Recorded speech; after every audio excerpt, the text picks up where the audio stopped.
해석학의 8번째 시간입니다. 우리 7번째 시간에서 맥퍼규의 그 은유적 표현에 대해서 잠시 살펴보았는데, 이어서 계속해서 소위 맥퍼규의 성서 내용들과 연관해서 살펴보도록 하겠습니다. 우리 교재 108쪽에서 시작을 하고 있으니까 참조하시면 좋을 것 같습니다. 자, 맥퍼규는 하나님에 관해 이야기를 할 때도 은유적인 방식 외에는 다른 방식이 없다라고 주장을 합니다. 게다가 맥퍼규는 성서의 모든 내용들이 처음부터 끝까지 메타포라고 하는 근거를 가지고 있다, 이렇게 주장을 합니다. 성경 텍스트 속에 숨겨져 있는 진실은 전적으로 은유입니다. 메타포 밖에는 다른 의미로 설명할 길이 없다라고 주장을 합니다. 예를 들면 여호와는 나의 목자시니라고 할 때 여호와라고 하는 것을 어떻게 본질적으로 표현할 수 있을까? 없다는 것입니다. 그러나 결국에는 목자라고 하는 은유를 통해서 여호와 하나님을 설명할 수밖에 없다라고 하는 것이고, 주는 산성이시요 반석이다. 반석과 산성은 주님이 아닙니다. 그럼에도 불구하고 메타포를 통해서 주님에 대해서 설명할 수밖에 없다라고 하는 것입니다. 무엇을 이야기를 하고 있는가 하면 성서에 표현된 그런 문장들, 진술들이 대부분 여호와 혹은 주님이 진리가 아니라고 하는 그런 뜻이 아니라 진리에 표현하는 데 있어서 제한성을 가지고 있기 때문에 은유를 통해서 밖에는 표현할 길이 없다라고 주장을 합니다. 메타포의 기술은 목자와 여호와를 대응적 혹은 모사적 관계에서 이해할 필요를 느끼지는 않는다. 실제 사실 그대로 표현할 길이 없기 때문에 그런 방식으로 이용될 수 있을까? 이러한 거에 대해서 맥퍼규는 회의하고 의심을 하고 있다라고 보는 거죠. 왜냐하면 목자가 여호와가 아닐 수 있고 반석이나 산성은 또 그 하나님에 대한 이야기가 아닐 수 있지만은 하나님의 은유적 표현이기 때문에 우리가 사용할 수 있다. 그런 측면에서 하나님에 대해 말하는 방식에서 그러면 어머니 혹은 또 lover, 애인과 같이 하나님에 대해서 표현하는 길은 어떠냐, 이렇게 제안을 합니다. 이 여성주의 관점에서는 능히 이런 이야기를 할 수 있다라고 생각을 하는데, 우리가 성경을 읽을 때 하나님에 대한 것이 어머니로서 묘사되어 있고 또 그런 의미를 우리가 발견할 수 있는 곳이 여러 군데 있다라고 볼 수 있는 것입니다. 하나님은 우리를 품어주시고 도와주시고 인내하시고 이런 모든 것은 아버지의 특성이라기보다도 어머니의 특성입니다. 그래서 하나님에 대해서 이야기를 할 때 왜 아버지, 가부장적인 아버지만을 가지고 표현을 해야 되느냐? 그것도 틀린 것은 아니지만 그보다도 어머니라고 표현을 해도 우리가 받아들여야 되지 않냐? 또 lover, 애인이라고 하는 말도, 애인이라고 하는 것은 함께 있고 싶고 친근하고 친밀한 어떤 관계를 이야기를 하고 있는데, 이런 것도 사실 하나님에 대해서는 우리가 은유적 메타포리컬 랭귀지를 통해서 좀 표현을 해도 되지 않을까라고 하는 그런 이야기입니다. 왜냐하면 하나님에 대해서 말할 때 사용할 수 있는 문자적인 그런 언어가 전혀 존재하지 않기 때문에 그렇습니다. 그러므로 장식으로서의 해석학은 진리가 사실적 대응이나 모사라고 하는 데에 그런 저항을 하고 있는 것이라고 볼 수 있는 것입니다.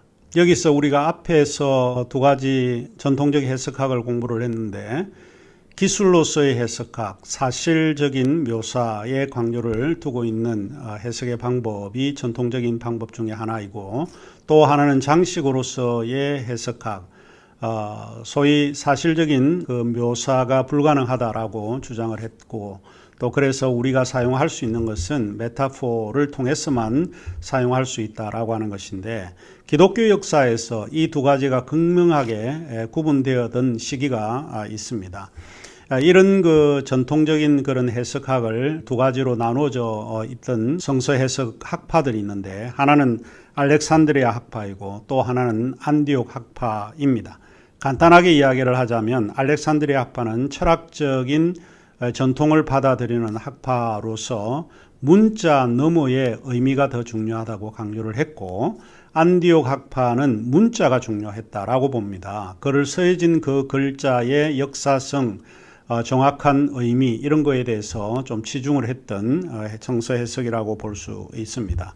성서 해석은 매우 특수한 해석학의 장르에 속해 있습니다. 자, 요 알렉산드리아 학파와 안디옥 학파에 대한 이야기는 우리 교재 113쪽에 언급이 되어 있습니다. 자, 성서의 장르는 세부적으로 하나가 아닙니다. 획일적이거나 그러지는 않고 다양하다라고 말할 수 있는데, 그런데 문제는 우선 텍스트가 성경이라는 되어 있다라고 하는 이야기입니다. 성경이라고 하는 것은 일반적인 그 문학이라든지 역사책과 다르게 우리가 취급을 하고 있기 때문에 그렇습니다. 성경이라고 하는 것은 총 우리가 책의 합을 보면 66권으로 구성된 한 권의 책입니다. 이 구성된 한 권의 책은 시대의 문화라든지 언어를 가진 성서의 기자들이 성령의 감동에 의해서 구성한 그런 책으로 받아들이고 있습니다. 신앙적으로 표현을 하자면 성경의 저자는 인간이 아니라 성령이 되십니다. 성령의 감동은 인간의 감동과는 크게 다르다라고 볼 수 있는데, 이것은 저자들이 자신의 의도와는 별도로 성령의 도우심으로 문자화하였다라는 의미가 내포되어 있기 때문에 그렇습니다. 기독교인은 대부분 성령의 역사가 중요하다고 주장을 하고 있고, 또 일반적으로 성경은 무오하다라고 믿고 있는 이유가 여기에 있습니다. 이는 성경의 텍스트가 일반 고전 문학과 차이를 놓으려는 이유가 아닌가 싶습니다. 성경을 떠나서는 아무런 의미를 느끼지 못하는 것이 우리가 생각하는 기독교 신앙의 입장이다라고 볼 수 있습니다. 자, 그러면 우리가 115쪽으로 조금 넘어가서 이 두 학파에 대한 논쟁을 잠시 살펴보는 것이 좋을 것 같습니다. 이 두 학파 간의 명백한 논쟁은 성서 연구에서 두드러지게 나타났다라고 해도 틀린 말은 아닙니다. 사람들의 생각 속에는 이 두 가지 해석학이 상당히 중요한 것이라고 여기고 있는데, 구체적으로 표현을 하자면 이 두 학파의 성서 해석의 그런 문제는 문자적이냐 아니면 알레고리이냐라고 하는 해석의 갈등이라고 볼 수 있습니다. 알레고리한 해석을 주장했던 사람들이 알렉산드리아 학파이고, 그 다음에 문자적인 것을 강조한 그런 학파가 안디옥 학파라고 볼 수 있습니다. 여기서 우리는 텍스트가 알레고리인지 아니면 알레고리가 아닌지라고 하는 것을 구분할 필요가 있는데, 알레고리로서의 텍스트와 소위 이제 알레고리적 해석, 이는 매우 다른 뉘앙스를 갖고 있기 때문에 그렇습니다. 이제 그런 이유에서 유대교와 초기 기독교에서 발견된 성서 해석은 이런 점에서 아주 중대한 의미를 지닌다고 보입니다. 자, 우선 우리는 알렉산드리아 학파의 주장을 살펴볼 필요가 있습니다. 교재 115쪽 중간 부분에 알렉산드리아 학파에 관해서 언급을 했습니다. 알렉산드리아 학파는 기록된 글자 그대로 보지 않고 글자 너머에 있는 의미에 유의해야 한다라고 주장을 했습니다. 그들의 해석의 원리는 바로 문자에 있지 않고 문자 너머의 다른 의미를 발견하고 찾아가는 그런 데 집중해 있다라고 볼 수 있습니다. 알렉산드리아의 기독교 학교가 설립이 되었는데, 이것은 교리문답 학교로 시작이 되었다고 합니다.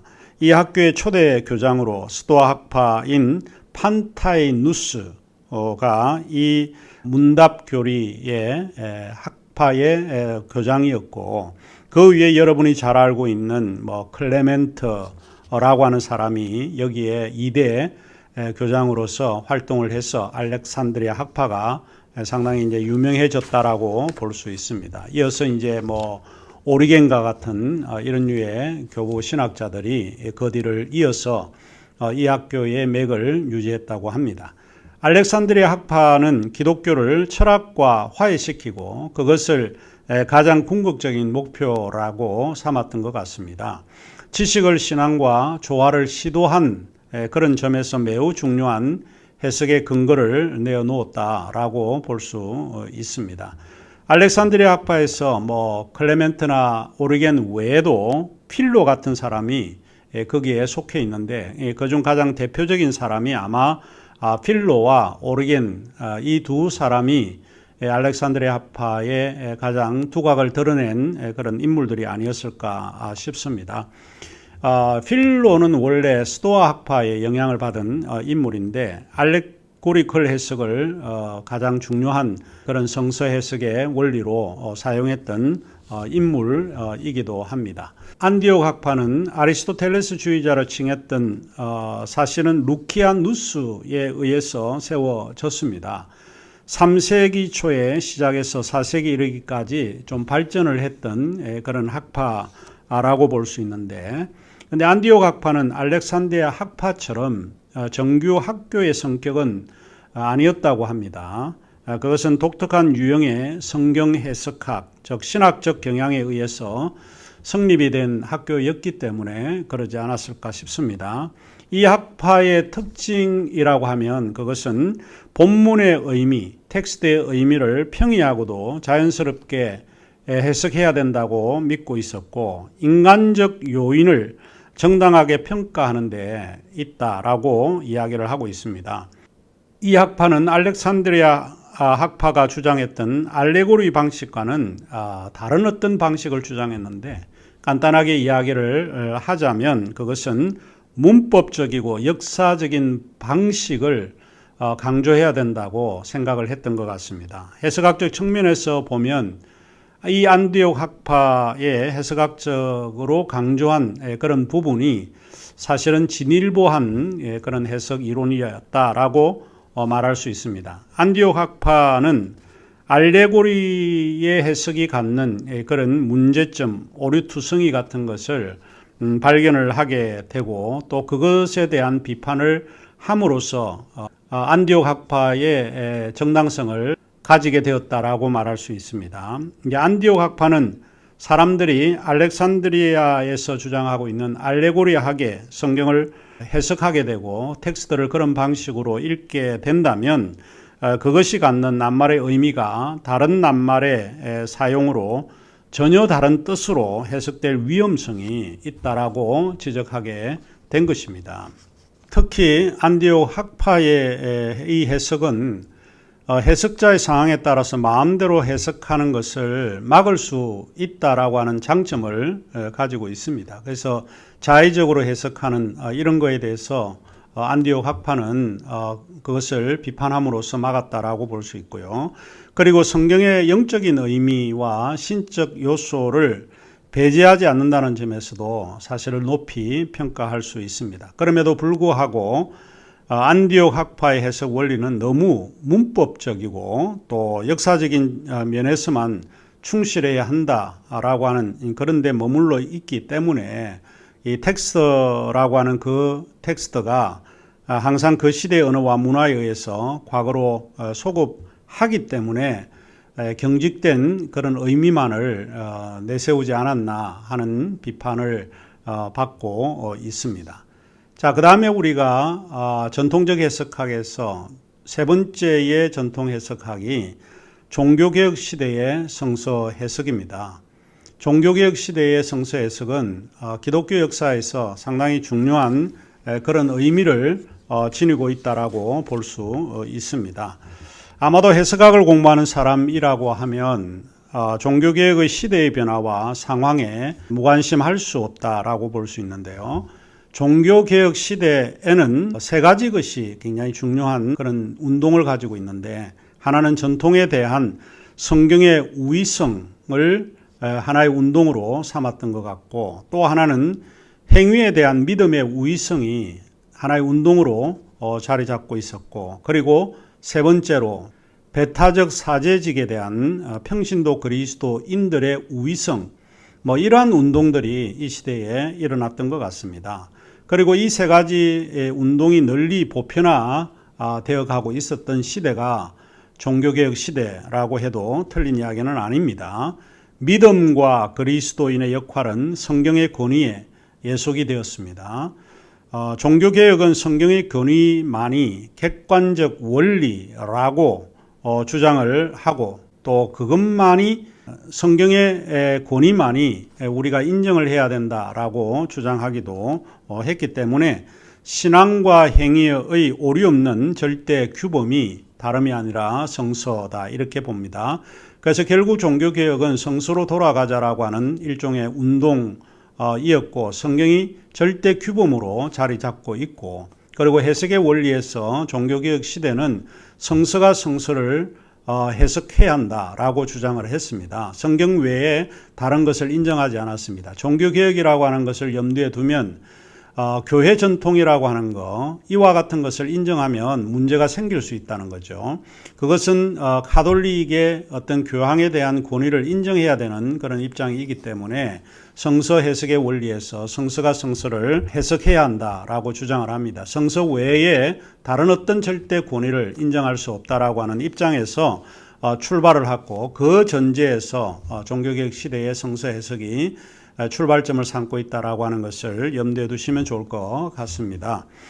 당시 사제들의 전유물이었던 성경이 유럽의 자국으로 번역이 시작이 되었던 이런 시기가 종교개혁 시대라고 하는 것을 우리가 다 잘 알고 있습니다. 그래서 그 번안되어진 그런 성경들이 사람들에 의해서 읽혀지기 시작을 합니다.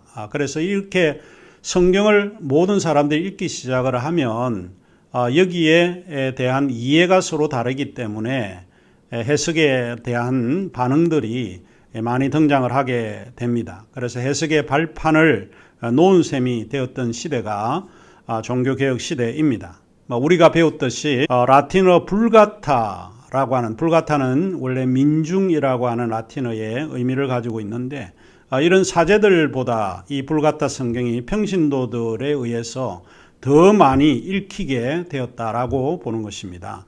당시 기록에 의하면 종교개혁 이전 15세기 동안에 필사했던 것보다 1년 안에 프린트했던 것이 더 많았다 할 정도입니다. 그래서 인쇄술이 발달했던 르네상스와 맞물리면서 성경이 많이 보급이 되었다라고 볼 수 있습니다. 무엇을 이야기를 할 수 있습니까? 그것은 성경이라고 하는 것, 특히 라틴어 성경이 인쇄술이 세상에 안겨준 가장 고상한 선물이 아니었을까 이렇게 해석을 해봅니다. 다시 말하면 성경이라고 하는 것은 문자입니다. 그래서 문자의 힘이 얼마나 놀랍고 사회 전반에 퍼졌는가를 보여주는 대목입니다. 문자는 실제로 진리를 드러내는 방식입니다. 글을 읽는다는 것과 글을 쓴다는 것은 새로운 시대의 징조이고 전조입니다. 이미 활자와 힘이 르네상스를 타고 들어오면서 이전의 진리로 믿었던 것이 붕괴되고 전혀 들어보지 못한 진리가 형성되기 시작을 했습니다. 이런 매개를 성립시키게 하는 그것은 바로 다름이 아니라 문자입니다. 성경인 문자입니다. 앞서 제가 언급을 했듯이 성경에 대한 해석의 발달은 종교개혁으로부터 유래된 것이 바로 이 때문이었다라고 볼 수 있고 나중에 우리가 한스 게오르그 가다머의 해석학을 배우게 되는데 가다머가 지은 책 가운데 소위 진리와 방법이라고 하는 책에 보면 올바른 성서 해석은 종교개혁의 논쟁에 의해서 정립이 되었다라고 표현을 했습니다. 이처럼 종교개혁의 전체 그림으로 우리가 엿본다면 아마도 성서 해석이 가장 중요한 시대의 배경이었을 것이다. 이렇게 이해해 볼 수 있습니다. 다르게 이야기를 하자면 성경을 어떻게 이해하는가라고 하는 문제가 사실 종교개혁의 가장 민감한 문제였고 종교개혁 시대 성서 해석은 성서의 권위만을 인정을 하고 성서가 성서를 해석하는 그런 입장을 가지고 있었다. 다른 전통이라든지 교회의 어떤 권위, 교황의 권위 이런 것을 인정하지 않았던 시대였다라고 볼 수 있습니다. 자, 그러면 이제 우리가 이 장을 나가면서 고전 해석학이 갖는 장점은 다름 아닌 문자의 태동이었다라고 이야기를 해볼 수 있습니다. 어쩌면 전통적인 해석학에 나타난 독특성은 서로 다른 상충적인 입장들 속에서 진리를 찾으려고 노력하는 그런 시대보다는 그 시대의 정황 속에서 문자의 힘이 얼마나 중요한 역할을 했었는가라고 하는 것을 아는 것이 중요했습니다. 문자는 어떤 목적으로 이용되고 사용되어졌는가 전혀 예측할 수가 없었고 또 그거를 알 길이 없었던 것이 종교개혁 시대였지만은 문자는 그 자체만으로 힘을 가지고 있습니다. 지금 한국교회에서도 이 문자의 힘은 필요한지 모르겠습니다. 우리가 알듯이 해석학이라고 하는 것은 텍스트를 구성하는 문자를 중심으로 말의 의미를 생성시키는 작업입니다. 그런 점에서 비춰본다면 고전 해석학, 전통적 해석학은 문자를 상대적으로 중요하게 여겼다는 차원에서 우리가 높이 평가를 받지 않을까 싶습니다. 자, 그러면 우리가 9번째 시간에서 다시 강의를 하도록 하겠습니다.